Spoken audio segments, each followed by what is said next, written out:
Welcome to UN Insider. I'm Elaine Reyes at the United Nations headquarters in New York. Join us as we delve into the world's most pressing issues and learn how the people inside work toward a better future for everyone around the world. Coming up on UN Insider. AI will fundamentally alter every aspect of human life. Weighing the benefits and potential pitfalls of artificial intelligence. The UN looks for ways to keep pace with the powerful and rapidly changing technology. Climate change is not just a change in the weather. Climate change is changing life on our planet. Record global temperatures and mounting devastation. Leaders push for drastic changes to address the climate crisis. It is killing people and devastating communities. Planting the seeds of change. Innovative program is transforming an ocean of sand into a green oasis. Next.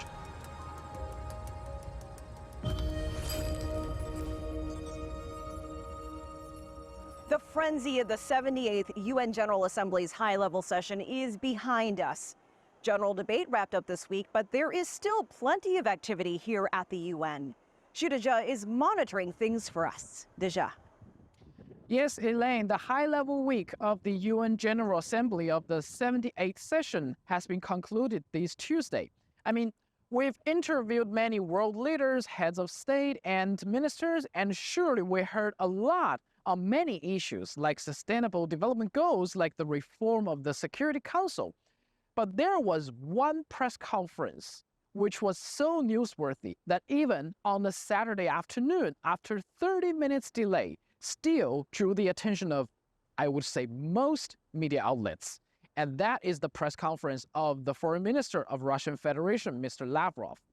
In that press conference, Mr. Lavrov hinted that Ukraine and its Western supporters have no intention for real peace talk. He also claimed the accusation of Russia to abduct Ukrainian kids to Russia is unfounded. And when answering my question about the prospect of the Black Sea Initiative, he gave a very lengthy answer. But to put it simple, the sanction is the key. Take a listen.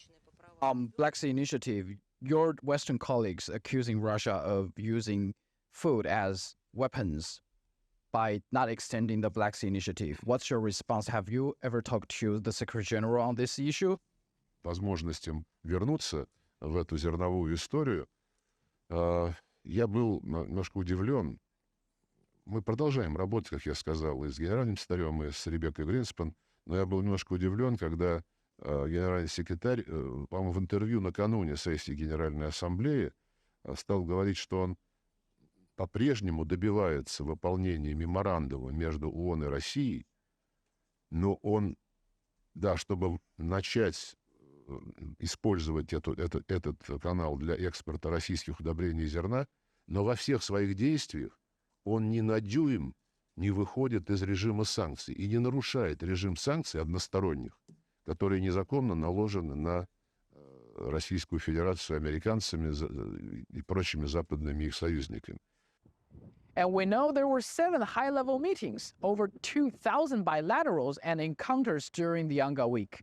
This Thursday, when President of the General Assembly, Mr. Dennis Francis, was in the briefing room, I asked him the meaning of those meetings and what he has learned from this experience. What do you think is the meaning for having those different meetings while we're not really put our priority on those high-level meetings? And what experience have you gained from organizing this GA General Debate Week? Thank you. Coming out of COVID-19, when all of the restrictions were in place, one can understand why it was necessary to have these encounters, because fundamentally things are going off track. And we are at the midway point. So it's not something to be ignored or swept under the carpet. We needed to engage members so that they can come to New York and give further guidance and make further commitments on all of the issues that are before us. And they did that. And that's from me this week. Elaine. CGTN's Shudija, thanks.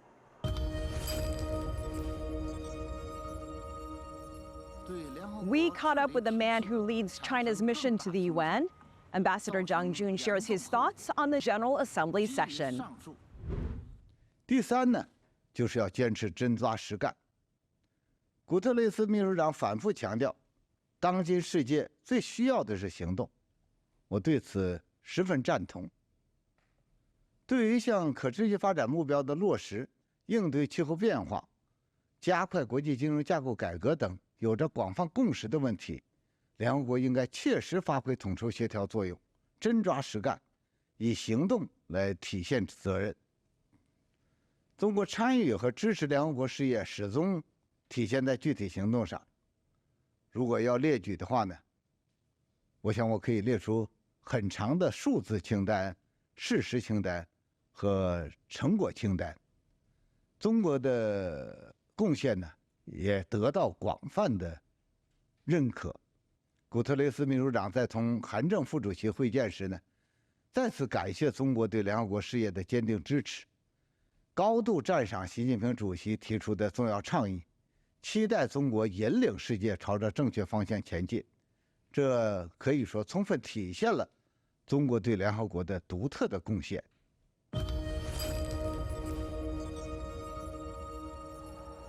Ecuador is currently one of the 15 nations making up the United Nations Security Council.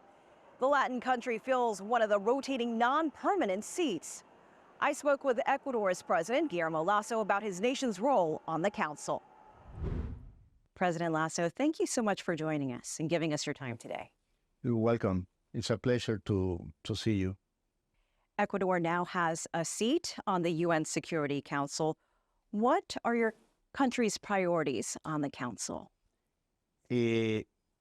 Ecuador ingresa a los 31 años al Consejo de Seguridad de Naciones Unidas y es en una época nada fácil. El Ecuador ha debido tomar posiciones muy claras a favor del Estado de Derecho, del multilateralismo, del diálogo como camino para lograr la paz. International drug cartels now operate in Ecuador and the crime rate has increased. Is Ecuador also bringing the issue of illegal trafficking to the UN Security Council? Ayer en mi discurso en la Asamblea General precisamente planteé este tema no como un problema del Ecuador, sino como un problema transnacional. Es un problema global, porque atado al tráfico de drogas viene el tráfico de personas, tráfico de armas, trata de personas y otros delitos conexos. Where does your country stand right now in reaching the UN's Sustainable Development Goals? 2030 is just a short time away, 7 short years. What are the priorities that you're focused on? Yo creo que la pandemia y la propia guerra plantean la necesidad de definir una fecha más realista para los objetivos de desarrollo sostenible del 2030. En cuanto al Ecuador se refiere, hemos avanzado en un tema muy importante, la lucha contra la desnutrición crónica infantil. Cuando yo entré al gobierno, desde el primer día creé un organismo, una agencia de gobierno dedicada a coordinar entre los distintos ministerios para alcanzar un objetivo, reducir la desnutrición crónica infantil. En 28 meses de gobierno hemos logrado bajar 3,5 puntos porcentuales la desnutrición crónica, desde 26 a más o menos el 20%, luego de un ajuste estadístico más la reducción. Es decir, estamos ahora en un 20.1% aproximadamente.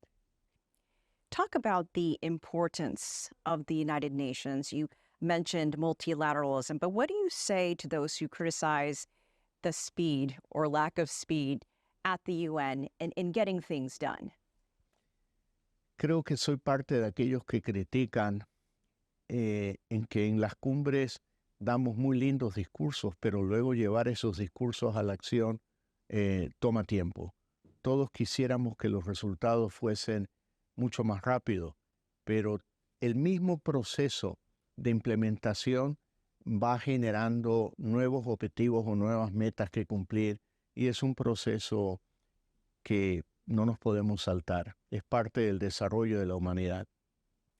And where do you see Ecuador in 7 years, going back to those SDGs, when it comes to poverty alleviation and fighting inequality?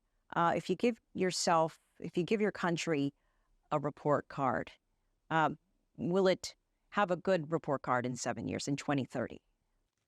No me atrevería a poner un número, pero sí a destacar que el avance que hemos logrado en los últimos 3 años en materia de lucha contra la desnutrición crónica infantil, si mi país continúa por ese sendero, yo creo que en el 2030 tenemos una buena credencial de lucha contra la pobreza.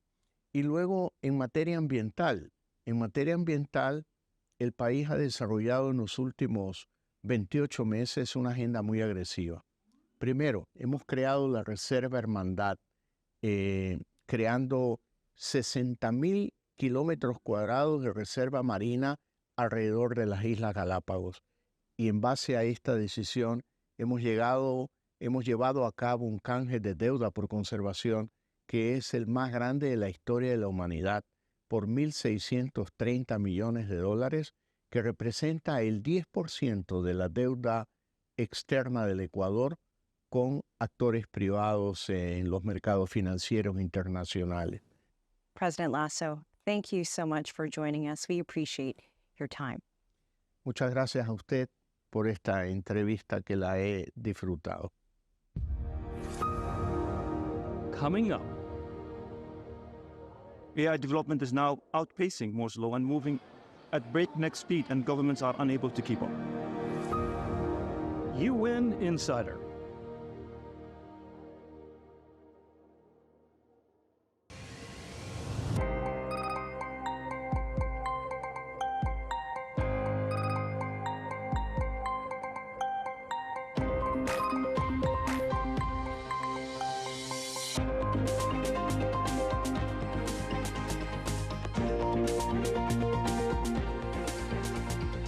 All you need to know about China. China 24, only on CGTN. 360-degree profiles of industry movers and shakers, tech mavericks, and policymakers. We drill down on their success. We ask how they set strategy and how they navigate in an increasingly competitive market. Real talk, real business. Join the conversation.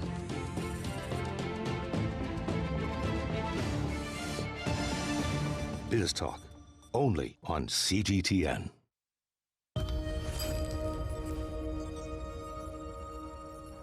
A useful tool that can provide solutions for many of the world's problems, or technology with the power to pose a threat to humanity. That's the question surrounding artificial intelligence. As Nathan King shows us, UN member states are trying to find ways to regulate generative AI and strike a balance between reaping the benefits and avoiding the potential dangers. The speed and reach of this new technology in all its forms are utterly unprecedented. The United Nations Security Council's mission is to tackle threats to international peace and security. The question is artificial intelligence such a threat, and can collective international action help harness AI's potential? AI will fundamentally alter every aspect of human life. But we are here today because AI will affect the work of this council. It poses moral questions about accountability for lethal decisions on the battlefield. Fears over the abuse of AI, from creating deep fake images and information spread on social media that could destabilize political systems, to its potential to replace millions of workers or even wage automated warfare, are haunting the introduction of this technology, which also holds real promise in the fields from medicine to manufacturing and beyond. China has been among the world leaders in developing AI technology and has also been at the forefront of helping establish regulation. Computation processing power has followed Moore's law, doubling every 18 months since the dawn of the computer age. Not anymore. AI development is now outpacing Moore's law and moving at breakneck speed, and governments are unable to keep up. This is the wake-up call we need. It is time to be optimistic realists when it comes to AI, not just for assessing the threats this technology poses to international peace and security, but to harness the opportunities it offers. At the same time, in the US Congress, the House Armed Services Committee held a hearing on the potential use of AI on the battlefield. Lawmakers and the population at large are alarmed at the ethics of AI-directed warfare, with computers making data-driven decisions without human control. Some military planners, however, see AI-driven decisions as a potential decisive advantage in times of war. UN Secretary General Antonio Guterres is suggesting the establishment of a body that can help oversee and put in regulations for artificial intelligence, modeled on something like the International Atomic Energy Agency or the Architecture for Climate Change. As yet, there's no consensus on that, but what is clear is that the technology around AI is moving faster than the United Nations ever could, and that's worrying many. Nathan King, CGTN, Washington. Costa Rica is one of the countries trying to figure out where AI fits into its plans for a more sustainable future. I sat down with the country's foreign minister, Arnaldo Andre. Minister Andre, thank you so much for joining us. AI is something that you've really been looking at inside your country and some of the issues surrounding online hate speech in politics. What are you doing to combat some of that and maybe turning the tide in helping AI or having AI help technology inside your country? Yes, AI is a new phenomenon. It's pretty new in appearance. So it's the first steps that the countries are taking into it. We have concerns in our political system that AI might be misused within the democratic system that we have with elections because of fake news, because of trolls, because of substitution of facts. So we are working nationally on a regulation regarding AI on one side, and internationally within the UN on international regulations. Sustainable development goals have been a big topic here at the UN. We're almost to 2030. We're 7 years away. Which goals right now are in focus for Costa Rica, and where are you confident that you'll hit some of those goals by 2030? The so-called ODS are very important for my country. We have integrated all these objectives into the National Development Plan, and each ministry has to deliver results on the implementation of each of the objectives. We strive for, together with the High Ambition Coalition for Nature and People, which is a group of more than 100 nations, here in the UN, we strive for a protection of 30% of the land, 30% of the ocean by the year 2030. And we have achieved that already. How big of a concern has the recent climate events we've seen in other parts of the world, the extreme weather, impacted how you're looking at moving forward in reaching some of those goals that have to do with climate change? Oh, it's imperative to work very much on adaptation to climate change. We are in Central America. We are in the Caribbean basin, where strong hurricanes hit our countries on one side. On the other side, the effect of the so-called El Niño effect has caused a lack of rain and lack of water in some of the parts of the country, affecting therefore very much the agricultural production. So we have to prepare ourselves for these events and further events that will come with a very strong climate change we're experiencing. You know, this year, 2023, has been the hottest year in humanity. 2023 marks the 10-year anniversary of China's Belt and Road Initiative. Costa Rica joined in 2018, and I just want to get your thoughts on how that has impacted Costa Rica's infrastructure and some of the projects that you have going because of it. China and Costa Rica have celebrated 16 years of a diplomatic relationship. We are very happy with the relationship that over the 16 years have evolved and developed. And China, the Embassy of China is very present in many areas of the country. For instance, this year, up to last month, over 110 public servants have visited China in training programs that China has provided to our public servants in the very various areas. The Belt and Road Initiative started with one road, the road that links the capital to the Atlantic coast, to the port of Limon, and it's still under construction. That's the main infrastructure project that has been developed between the two countries. Minister Andre, thank you so much for your time. We appreciate you joining us. Oh, you are very welcome anytime.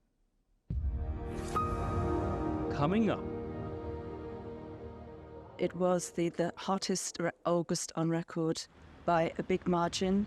It's the second hottest month ever. UN Insider.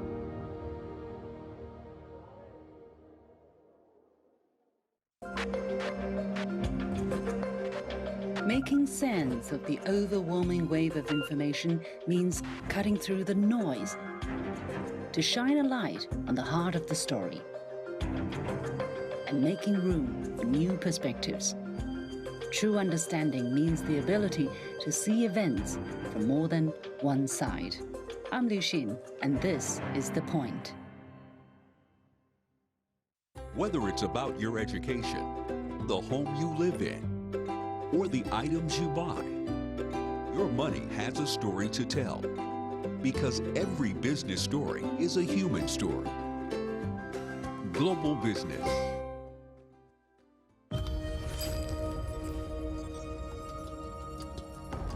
Renewable energy accounts for 30% of the world's electricity.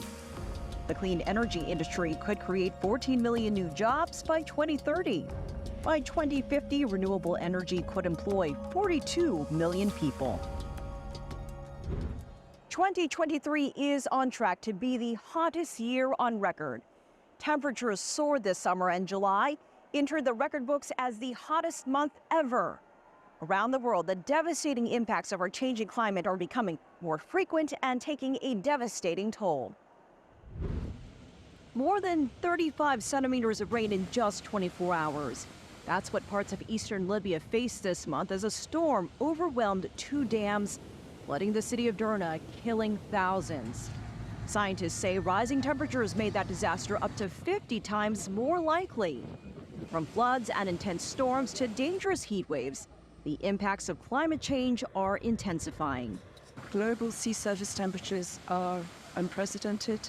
Antarctic sea ice is unprecedentedly low for this time of year, and it was the hottest August on record by a big margin. It's the second hottest month ever, and this follows July 2023, which was the hottest month on record. We must be determined to tackle the most immediate threat to our future, our overheating planet. Climate change is not just a change in the weather. Climate change is changing life on our planet. It is affecting every aspect of our work. It is killing people and devastating communities. The UN is calling for immediate action and drastic cuts to global greenhouse gas emissions in an effort to meet the goals of the Paris Climate Agreement. With just months to go until the next UN Climate Summit in Dubai, the Secretary General says the targets can be met, but there is no time to waste. The 1.5 degrees limit is possible to be achieved. We are not talking about a dream. We are talking about something that can be real if we mobilize all our energies to make it happen. Droughts are becoming one of the biggest threats to sustainable development. Some researchers say that by 2050, dry spells and the lack of rain will affect over 3/4 of the global population. In north-central China, drought has been particularly challenging, but one experiment is trying to reverse its effects with a solution straight from nature.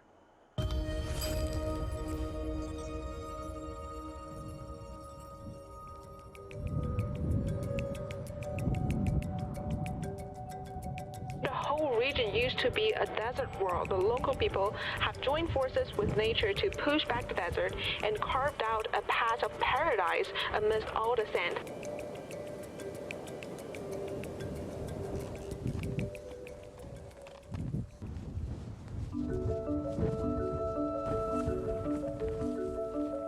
Tang Ximing is part of the government's scientific research team for desertification control. Desertification is degradation of drylands that happens as a result of climate change and worsening droughts, as well as human activities like overgrazing. With limited funds to solve the problem, Tang experimented with several methods until he came up with a simple yet innovative solution, a grass grid. 你看，这草房格的草的长度是不能短于60公分的。这么对折一扎，扎在沙面下是10到15公分，上面呢留着15到20公分。那么在铺的过程中呢，在我们往底下铺的时候，草的长度是，这个铺的厚度就是1到2公分，太厚了扎不下去。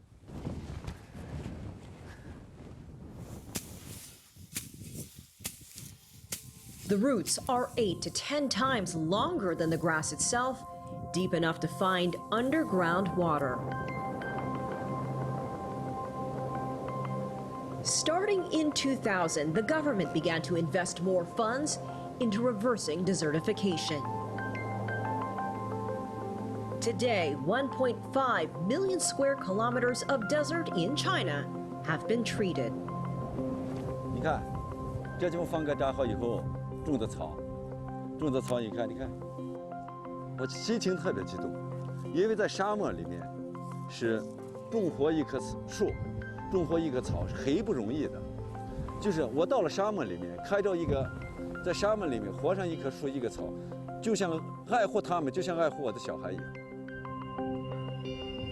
这是一代人接着一代，就是这么干下来的，才使我们的这个沙漠呢，北边呢形成了一道。 这个生态的屏障，就保护着我们的家园、我们的黄河，还有我们的铁路和其他基础设施。